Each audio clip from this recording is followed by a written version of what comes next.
Qual é o elemento que move a quarta dimensão? São necessários 4 elementos para transformar a quarta dimensão: a mentalidade, a fé, os sonhos e a palavra. Nossa vida será transformada à medida que compreendermos e aplicarmos corretamente esses fatores. A oração não é tudo. É necessária muita oração, mas devemos primeiramente transformar a quarta dimensão para conseguir mudanças na terceira dimensão. A primeira dimensão pertence à segunda dimensão, ao passo que a segunda, a terceira, e a terceira, a quarta dimensão. Devemos transformar a segunda dimensão para alcançar mudanças na primeira dimensão e transformar a terceira dimensão para conseguir mudanças na segunda dimensão. Isso significa que deve haver uma transformação na quarta dimensão para obter mudanças em nossa vida tridimensional.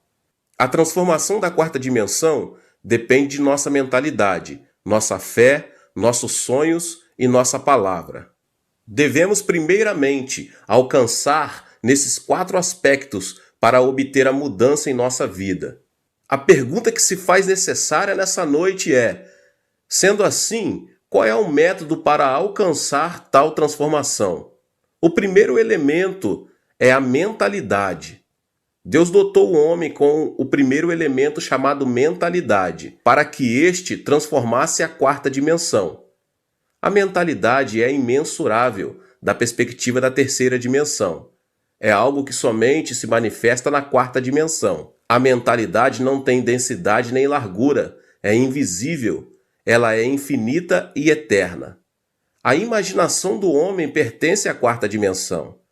A transformação da mente é refletida na esfera da terceira dimensão. O que se vê foi feito do que é invisível. Uma pessoa que tem um pensamento negativo estará destinada a enfrentar circunstâncias negativas. Imagine uma pessoa que pensa: não posso, não é possível, sou uma pessoa triste e infeliz. Este tipo de pensamento se reflete no corpo, nas circunstâncias e no trabalho. Tanto o corpo do homem como todas as demais coisas é um reflexo da mentalidade, porque a mentalidade move a esfera da quarta dimensão. Portanto, a pessoa que sempre pensa positivamente encara um mundo positivo na terceira dimensão. Seu modo de pensar vigoroso, forte e feliz reflete-se na terceira dimensão. Por exemplo, se me determino a odiar uma pessoa e programo minha mente para menosprezá-la, isso influencia a terceira dimensão. A atitude de odiar uma pessoa acaba prejudicando a própria pessoa que nutre esse sentimento. Por essa razão, o Senhor Jesus disse: amem os seus inimigos. Se observarmos esse ensinamento de uma perspectiva invertida, notaremos que sua finalidade é para nosso próprio bem, mais do que para o bem de nosso inimigo. Isso porque, se odiarmos nossos inimigos, a destruição chegará à nossa terceira dimensão. A Bíblia afirma: assim como a água reflete o rosto, o coração reflete quem somos nós. Provérbios 27:19. Se desejamos a destruição de alguém, essa mensagem fica gravada em nossa terceira dimensão e causa nossa própria destruição. Perceba que, quando decide odiar alguém, o primeiro que sofre as consequências do pensamento negativo é você mesmo. Nossa mentalidade é muito importante.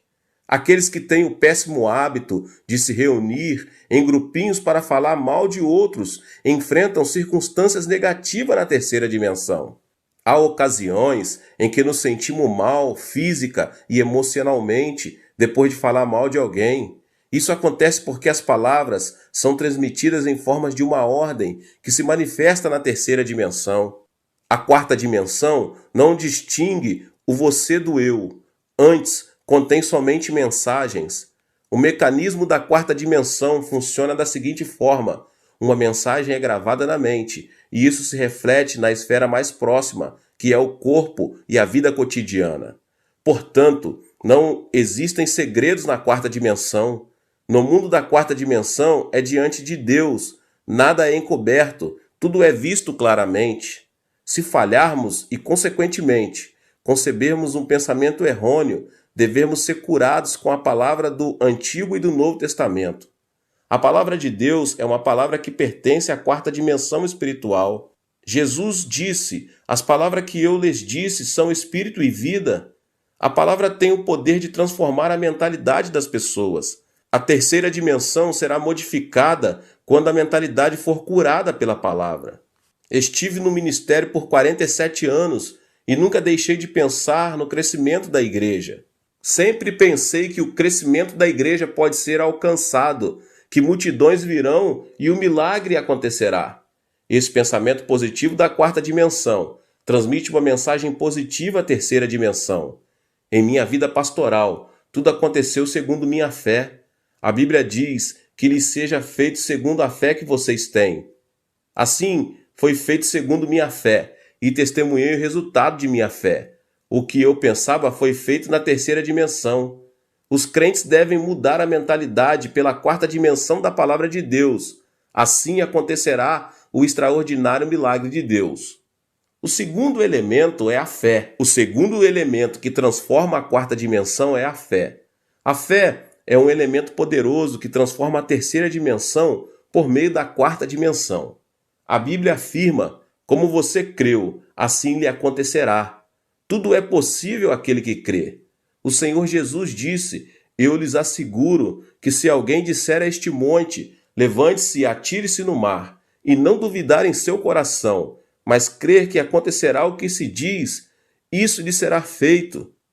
Isso acontece porque a fé pertence à quarta dimensão, ao passo que o monte pertence à terceira. A terceira dimensão não é capaz de realizar algo por si mesma, por mais elevada que seja. É a quarta dimensão que deve ser movida para que a terceira seja transformada. Jesus realizou todo tipo de milagres na terceira dimensão, por meio da fé da quarta dimensão. De onde provém a fé? A Bíblia ensina: a fé vem por se ouvir a mensagem, e a mensagem é ouvida mediante a palavra de Cristo. O incrédulo também possui convicção. A convicção é parte da fé. Contudo, a convicção não passa de uma fé tridimensional. Os animais não têm fé porque não possuem espírito. Somente o homem pode ter fé, por tratar-se de um ser espiritual. Podemos mover a fé da terceira dimensão quando a fé é dada pelo Espírito Santo. A fé não é uma alternativa, a fé é absoluta. Devemos procurar viver em fé e confessá-la. Em minha vida pessoal, estou constantemente programando minha mente, mesmo quando estou sentado ou viajando num carro. Creio que Jesus me salvou. Creio no sangue do Cordeiro e que fui perdoado. Creio no Espírito Santo que me santifica. Creio na cura divina, na bênção, na ressurreição. Creio no reino dos céus. Creio que sou uma nação santa. Constantemente me vejo programando minha fé. Recomendo a você que faça o mesmo, meus irmãos e irmãs. Estou convencido de que sua vida será transformada segundo a forma em que se programe sua fé. O terceiro elemento é sonhos. Outro elemento para programar a quarta dimensão são os sonhos. Deus disse que onde não há visão, o povo perece. Se falharmos em programar nossa quarta dimensão com sonhos, jamais conseguiremos ter esperança no mundo tridimensional. Os sonhos são um forte elemento que até os incrédulos que conseguem mover o mundo utilizam. Quanto mais forte será o sonho concebido em Deus, que move o mundo dos sonhos. Se tão somente concebêssemos os sonhos de Deus, conseguiríamos não apenas mover o mundo, mas também todas as coisas. Existe uma coisa importante que quero destacar. Os sonhos que provêm de Deus se diferenciam dos desejos e ambições pessoais, porque estes estão sob a influência demoníaca. Devemos ter consciência de que o sonho de Deus é totalmente diferente. Napoleão tinha um sonho de unificar todo o continente europeu.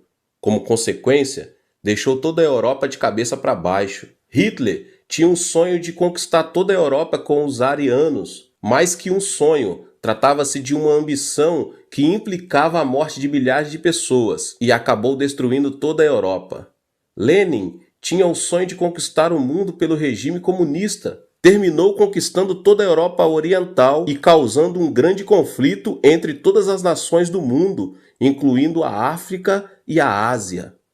Um sonho forte prevalece sobre um sonho débil. O sonho do diabo é mais poderoso que o sonho do homem, mas o sonho de Deus é muito mais poderoso que o sonho do diabo.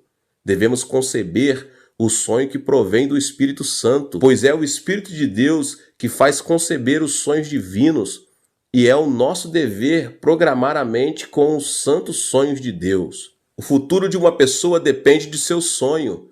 Existe uma razão fundamental pela qual não deixe de proclamar o Evangelho quíntuplo e a bênção tripla. Essa mensagem nos faz conceber sonhos por meio da cruz e semear a semente do sonho de que prosperaremos em todas as coisas, de que teremos saúde, assim como prospera a nossa alma. Os sonhos transpassam as barreiras das circunstâncias adversas, conquistam-nas e as transformam. Os sonhos da quarta dimensão transformam o mundo da terceira dimensão. Apesar do caos e do vazio pessoal, se conseguirmos conceber sonhos sadios, eles mudarão as circunstâncias e a morte se tornará em vida, o caos em ordem, a escuridão em luz, a pobreza em riqueza, a miséria em fartura. A transformação tem origem primeiramente na quarta dimensão. Estamos habituados a orar fervorosamente para realizar nossos sonhos, mas devemos de antemão programar nossos sonhos para mover a quarta dimensão. Especifique seus sonhos na oração e no jejum, o que significa determinar a quarta dimensão. O jejum em si não muda a vontade de Deus, mas transforma nosso eu, e isso causa uma transformação notória na esfera da quarta dimensão, o que se torna uma base para Deus começar a trabalhar nela. Em outras palavras, devemos mudar nosso vaso da quarta dimensão para que Deus possa agir. Ore e jejue de todo o coração e verá que seu sonho deixou de ser um sonho e passou a ser uma realidade concreta. O quarto elemento é a palavra. O quarto elemento da quarta dimensão é a palavra. Podemos, por meio da palavra, expressar as características peculiares da quarta dimensão. O homem pode criar e desenvolver civilizações em razão de sua capacidade de falar. Os animais, por mais fortes que sejam, não conseguem criar nem desenvolver civilizações por não possuírem a habilidade linguística. A Bíblia afirma: está prisioneiro do que falou, Provérbios 6:2. E a língua tem poder sobre a vida e sobre a morte. Os que gostam de usá-la comerão o seu fruto, Provérbios 18:21. A morte e a vida pertencem à terceira dimensão, ao passo que a língua pertence à quarta dimensão. Isso indica quanto a língua é poderosa. Uma das qualidades das pessoas de sucesso é que são prudentes quanto ao uso da sua linguagem. A linguagem demonstra o estado ou a condição da terceira dimensão. As pessoas bem-sucedidas falam como se estivessem alcançando o sucesso que almejam. Em contrapartida, os que fracassam falam do fracasso antes mesmo de ele bater a sua porta. A Bíblia ensina que devemos confessar nossa salvação com a boca. Devemos permitir que nossos ouvidos e nossa mente escutem a palavra que sai de nossa boca. Temos de confessar que fomos salvos, curados e abençoados. Não podemos esperar sucesso na terceira dimensão física se confessarmos fracasso na quarta dimensão espiritual. O versículo que diz: o que você ligar na terra terá sido ligado nos céus, e o que você desligar na terra terá sido desligado nos céus, se relaciona com a confissão da palavra. As palavras negativas programam mensagens negativas na esfera da quarta dimensão. Aquele que critica e maldiz seu próximo deve saber que essa mensagem, que foi programada na quarta dimensão, voltará para ele em forma de maldição na terceira dimensão. Percebemos, então, que as palavras são essencialmente importantes. Agora, meus irmãos, como podemos mudar nossa linguagem? Deus nos deu sua palavra, para que por meio dela sejamos transformados. A palavra de Deus é espírito e vida. Memorizar e confessar a palavra é programar mensagens positivas na quarta dimensão. As mensagens proclamadas nos púlpitos pelos pastores são uma arma poderosa que move a quarta dimensão das pessoas. É por isso que aqueles que obedecem e vivem de acordo com a palavra de Deus experimentam uma miraculosa transformação em sua vida. Converta-se em um protagonista da história. Nunca é tarde demais. A pergunta é para você: como se encontra sua quarta dimensão? O diabo tem se infiltrado em todas as áreas da sociedade, criando um caos e um vazio enorme. Qual a nossa tarefa diante dessa realidade, igreja? Devemos incubar as circunstâncias com os 4 elementos da quarta dimensão, que são mentalidade, fé, sonhos e a palavra. Dessa maneira, conseguiremos transformar a terceira dimensão. Temos de examinar o que pensamos, cremos, sonhamos e falamos e nos conscientizar de que esses 4 fatores pertencem à quarta dimensão, que move a terceira dimensão física e material. Se quisermos alcançar o sucesso em nossa vida, nos negócios e no ministério, devemos examinar quais das 4 áreas da quarta dimensão necessitamos modificar. Uma vez que a área foi especificada, devemos suprir o necessário por meio do poder da palavra e do Espírito Santo e da força transformadora da oração, para que a mudança produzida na quarta dimensão se transforme em nossa vida tridimensional física. Há muitos anos, meus irmãos, Deus me revelou essa verdade e eu até escrevi o livro A Quarta Dimensão. A primeira edição foi escrita em inglês e a vida de muita gente nos Estados Unidos, na América Latina, Europa, África foram transformadas. Não sou um expert em geometria, nem conheço os diferentes conceitos da matemática. No entanto, Deus me revelou a verdade da quarta dimensão e pude entender que a primeira dimensão é uma linha imaginária que está subordinada à segunda dimensão, ao passo que a segunda dimensão está submetida à terceira dimensão e a terceira à quarta. O homem está destinado, quer queira, quer não, a se submeter a Deus, que governa a quarta dimensão. É por isso que devemos caminhar junto a Deus em todos os nossos empreendimentos. Há cristãos que acreditam estar separados de Deus, mas esse pensamento é absurdo. Se conhecemos essa verdade, devemos crer que também Deus não deixará cair por terra nenhuma semente de nossas orações. Aqueles que foram salvos são subjugados diretamente pelo Espírito Santo, e é no Espírito Santo que encontramos o Evangelho e a bênção de Jesus Cristo. Aquele que conhece, crê, sonha e confessa essas coisas não pode deixar de ser próspero, porque Deus prometeu isso. No entanto, há pessoas que não alcançam a prosperidade, e isso acontece por falharem em programar a quarta dimensão. Devemos fazer do ato de pensar, crer, sonhar e falar na quarta dimensão um hábito para que o milagre aconteça. O mesmo se dá com a oração. O poder da oração se manifesta quando programamos corretamente a quarta dimensão. A oração é como instalar um novo programa da quarta dimensão. Deus age segundo nossa fé, quando programamos nossa quarta dimensão e oramos para isso. A Bíblia não diz, segundo a fé de Deus, mas sim enfatiza segundo a fé do crente, segundo sua mentalidade, segundo seus sonhos, segundo sua palavra. Isso significa que somos nós, que devemos programar a quarta dimensão para que Deus haja. É por essa razão que um trecho do Pai Nosso diz: seja feita a tua vontade, assim na terra como no céu, e não nos deixe cair em tentação, mas livra-nos do mal. Deus disse a Adão que subjugasse e dominasse toda a terra, o que implicava programar a quarta dimensão. O Salmos 81:10 diz: abra sua boca e eu o alimentarei. Aqui boca envolve a quarta dimensão, ou seja, Deus nos ajuda quando programamos nossa quarta dimensão. Nossa vida será transformada à medida que conheçamos e aplicamos a espiritualidade da quarta dimensão.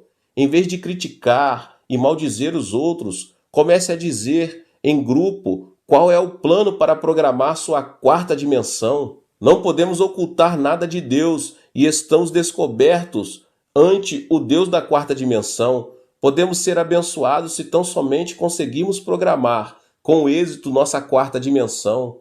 Nunca é tarde para tanto. Comece a programar novamente. Você se converterá em uma nova pessoa e alcançará o sucesso. Milagres extraordinários acontecerão se unicamente aceitarmos, por meio da palavra, o programa do Espírito Santo.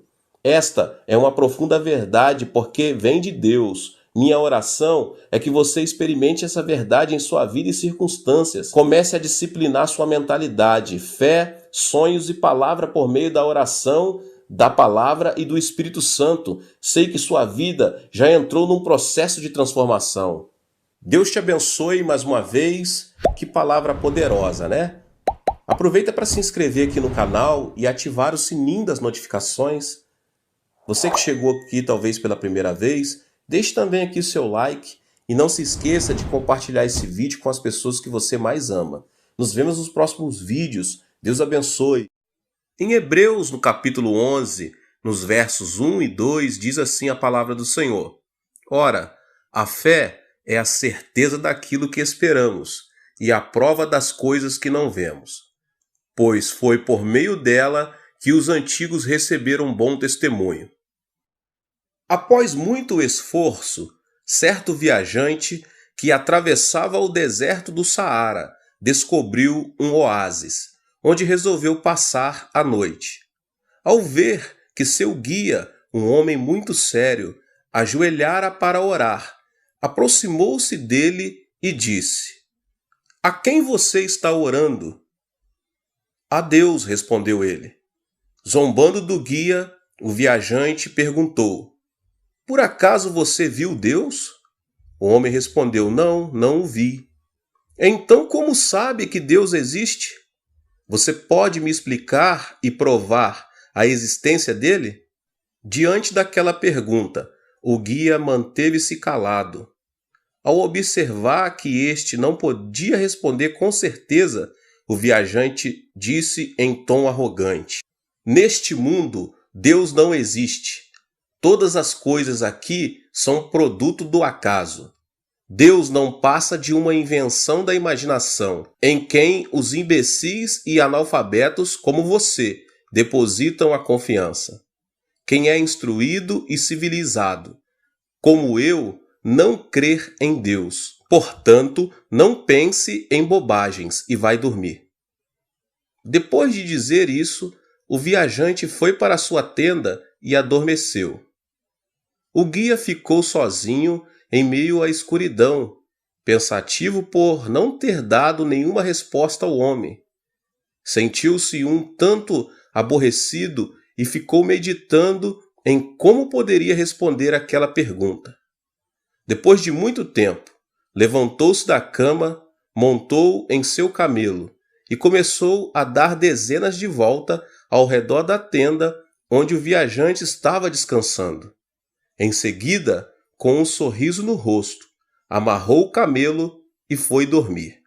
Ao despertar, logo cedo pela manhã, o viajante observou que o camelo havia deixado pegadas ao redor da tenda e perguntou ao guia: Oi, parece que você se esqueceu de amarrar o seu camelo.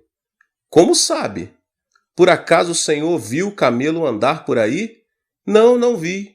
Então como o senhor sabe que eu esqueci de amarrar o camelo e que ele esteve andando ao redor da sua tenda?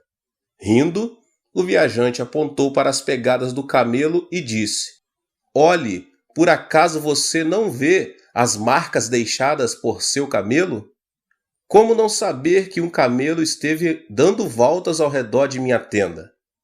Diante dessa afirmação, o guia disse: Então olhe, e apontou para o horizonte. Veja o sol que brilha e a beleza do deserto. Olhe a fonte de água do oásis. Observe as árvores verdes. Ouça o canto dos pássaros. Veja as lindas flores. Por acaso não são as pegadas deixadas por Deus? O Senhor não viu o camelo dar voltas ao redor da sua tenda, mas sabe que ele esteve andando aqui porque viu seu rastro. O mesmo acontece em relação a Deus. O Senhor não pode ver Deus, o Criador do universo, com seus olhos, mas pode ver toda a evidência que ele deixou. Por que não crer em sua existência? Diante de tal afirmação, o viajante permaneceu mudo e não soube responder. Meus irmãos, essa história nos ensina que o homem pode perceber o invisível. É disso que se trata a fé. A fé é um tema fundamental do cristianismo, uma ponte que une o homem a Deus. Em outras palavras, a fé é o cartão de identificação do usuário, que permite ao homem que vive na esfera limitada da terceira dimensão entrar no mundo ilimitado da quarta dimensão. Portanto, é importante compreender que a fé é algo dado por Deus ao homem, a fim de que este possa experimentar a graça da quarta dimensão. O encontro com o Criador é por meio da fé. A sociedade moderna parece andar literalmente sem problemas, ainda que sem Deus. As pessoas não necessitam de Deus porque podem resolver tudo pelas próprias forças. Isso também se manifesta nas igrejas. Alguém pode se envolver com a religião e, mesmo assim, viver uma vida secularizada. Essa é a causa principal porque muitos cristãos são, na verdade, ateus. Confessam que creem no Deus sobrenatural. No entanto, a vida deles demonstram que não confiam em Deus, e sim em si mesmo, ou seja, levam uma vida como a de um ateu. Dizem que devemos crer. Em que especificamente precisamos acreditar? A Bíblia nos apresenta alguma coisa em que é preciso crer, a palavra de Deus. Entretanto, para ser sincero, não se pode ter um encontro com Deus exclusivamente por meio da Bíblia. Ele pode também ser encontrado na natureza. É por isso que, quando olhamos para a natureza ao nosso redor, podemos descobrir a marca da mão de Deus. Mas a Bíblia diz em Romanos, no capítulo 1, nos versos 19 e 20, pois o que de Deus se pode conhecer é manifesto entre eles, porque Deus lhes manifestou. Pois desde a criação do mundo, os atributos invisíveis de Deus, seu eterno poder e sua natureza divina, têm sido vistos claramente, sendo compreendidos por meio das coisas criadas, de forma que tais homens são indesculpáveis. O que significa isso, meus irmãos? Que Deus deixou evidência de sua existência na natureza. Portanto, ninguém poderá desculpar-se dizendo: não vi Deus, nem o ouvi falar, por isso não creio em Deus.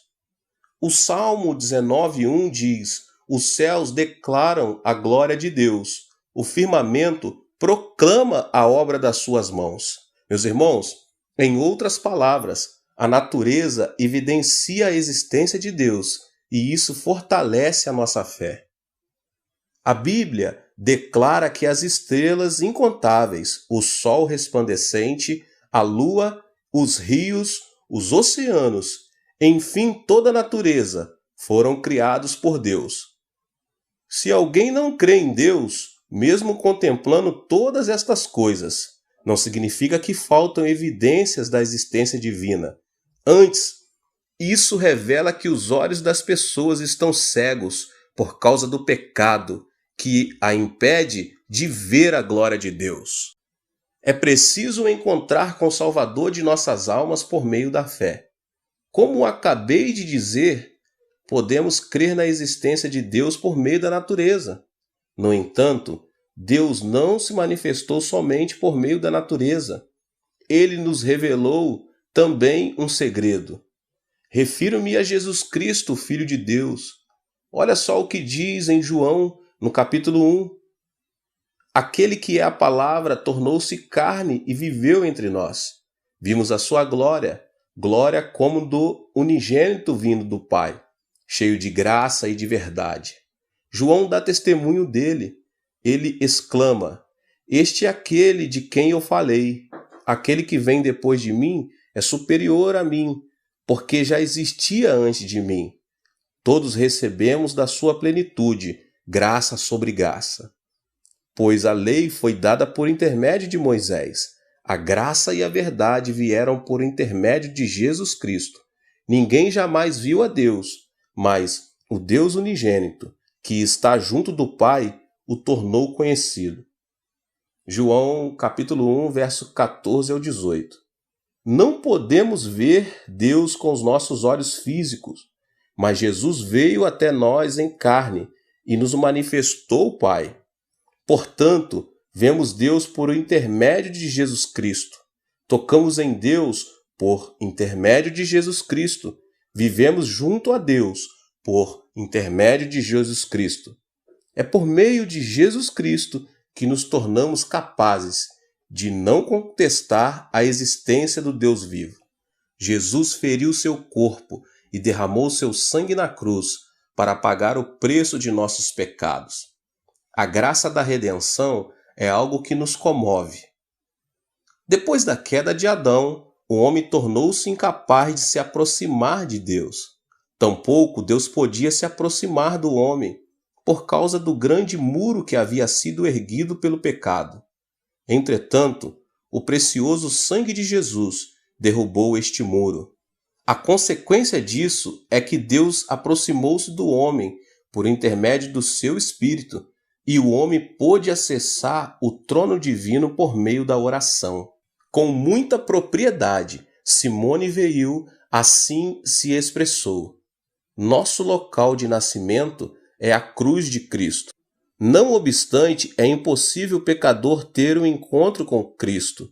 Para que o homem tenha esse encontro e possa considerar a cruz como o local de seu nascimento, é necessário que ele desenvolva a fé que lhe é ofertada pela graça divina. Em Efésios capítulo 2, nos versos 8 e 9 diz: pois vocês são salvos pela graça, por meio da fé. E isto não vem de vocês, é dom de Deus, não por obras, para que ninguém se glorie.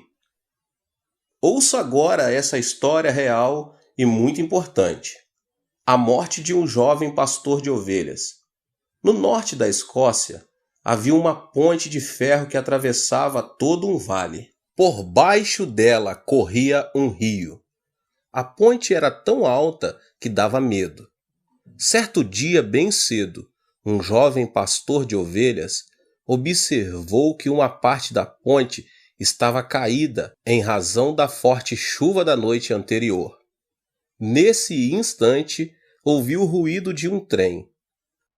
Obviamente, o maquinista do trem não havia sido informado sobre a quebra da ponte. Era questão de minutos para que centenas de pessoas sofressem uma catástrofe. O jovem não hesitou em tirar a roupa e, agitando-a, começou a gritar: pare, pare! O maquinista conseguiu ver o jovem. No entanto, pensou que tratasse de algo sem importância e tocou o apito para que ele saísse dos trilhos. Ao ver que o jovem não se mexia e continuava agitando a roupa com a mão, só pôde frear no último instante, produzindo intenso ruído. O trem, no entanto, havia passado por cima do jovem, matando-o. Surpreso com o que aconteceu, o maquinista curvou-se para olhar embaixo do trem e viu que, um pouco mais adiante onde estava, os trilhos haviam sido destruídos. Se o trem tivesse continuado pelos trilhos, os passageiros teriam morrido.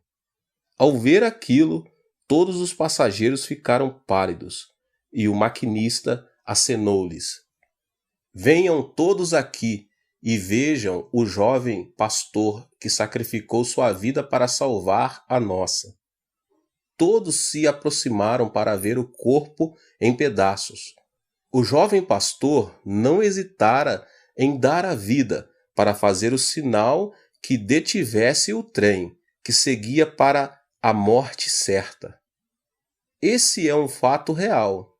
Foi notícias dos jornais no espaço dedicado a notícias do exterior, com o título O Herói que Salvou Nossa Vida. O jovem pastor pode ser comparado a Jesus, pelo fato de haver dado sua vida pelo próximo.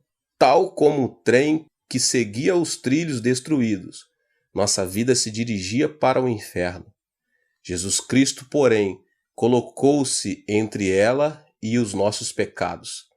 Ele permitiu que destruíssem seu corpo e derramou todo o seu sangue, detendo assim nosso avanço em direção à perdição. Com seu precioso sangue, ele abriu as portas para que pudéssemos entrar no céu.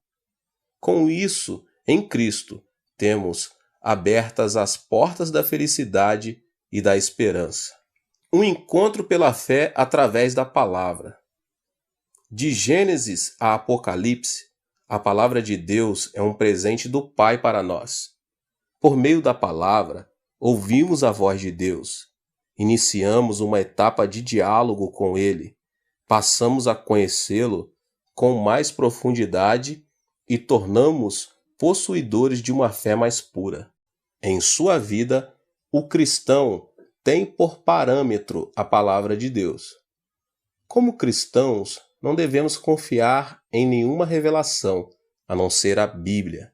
Por mais que alguém tenha tido acesso a uma revelação extraordinária, se esta não estiver de acordo com a palavra de Deus, deve ficar certo que se trata de uma mentira do diabo e um engano de Satanás. Devemos ter um encontro com Deus por intermédio da palavra. Não existe revelação ou visão superior à Bíblia. Satanás disfarça-se de anjo de luz. No plano espiritual, devemos considerar que o nosso caminho deve ser somente a Bíblia Sagrada. No livro de Romanos está claro que a nossa fé tem como fundamento a palavra de Deus. Diz assim no capítulo 10, nos versos 16 e 17. No entanto, nem todos os israelitas aceitaram as boas novas. Pois Isaías diz: Senhor, quem creu em nossa mensagem? Consequentemente, a fé vem pelo se ouvir a mensagem, e a mensagem é ouvida mediante a palavra de Cristo. O fato de confessar que se crer implica crer na palavra de Deus. Podemos crer porque Deus nos deu sua palavra. Caso contrário, a nossa confissão seria como golpear o ar. Somente a Bíblia, a palavra de Deus, é o fundamento da nossa fé. Portanto, o cristão deve lançar raízes na palavra de Deus e viver pela fé de acordo com os ensinamentos das Escrituras. Em Colossenses 2,7 diz: enraizados e edificados nele, firmados na fé, como foram ensinados, transbordando de gratidão. Temos examinado minuciosamente o objetivo de nossa fé, ou seja, temos analisado com atenção aquilo em quem devemos crer. Como resposta à nossa pesquisa, encontramos a revelação de que o amor de Deus, a salvação de Jesus Cristo e a Bíblia devem servir como parâmetros da verdade. E só por meio da fé é possível encontrar essas três coisas. Agora eu quero mostrar para vocês a maneira pelo qual podemos aplicar a nossa fé. Que tipo de fé é a da quarta dimensão? Como podemos aplicar esse tipo de fé para que possamos viver nessa dimensão? O que significa aceitar a fé em Deus? O que significa crer na graça da redenção de Cristo? Qual o alcance da sua visão espiritual de fé? Tão logo foram contaminados pelo vírus do pecado e repelidos por Deus, todos os descendentes de Adão perderam a sua visão. A partir desse instante, o homem perdeu a capacidade de ver e se transformou em um cego.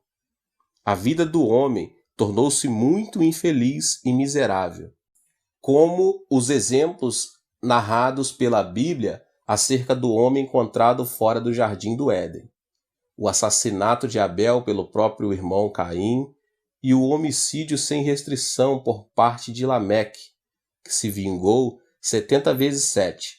São evidências de como pode ser a triste vida do homem que não vive pela fé. Portanto, o caminho mais curto a que o homem pode recorrer para recuperar a felicidade é o da recuperação da sua visão. Felizmente, a Bíblia traz relatos a respeito de homens que, no começo, andaram pela trilha do pecado, mas depois recuperaram a visão e foram justificados. Saulo recuperou a visão ao ter um encontro com Jesus em Damasco, e as escamas caíram de seus olhos. A partir desse momento, a vida do apóstolo mudou drasticamente. Ele viveu feliz junto ao Senhor pelo resto de sua vida. Da mesma forma, a Bíblia usa a visão como símbolo de fé. Quando recuperamos os olhos da fé, podemos ver Deus, seu Filho Jesus Cristo e sua palavra, que dá testemunho dele. Meus irmãos, que Deus abençoe a vida de cada um. Deus continue a falar aos nossos corações. Eu convido a você que ainda não é inscrito aqui no canal, que você se inscreva aqui no canal, ative o sininho das notificações, para que você não perca nenhuma palavra, nenhum vídeo.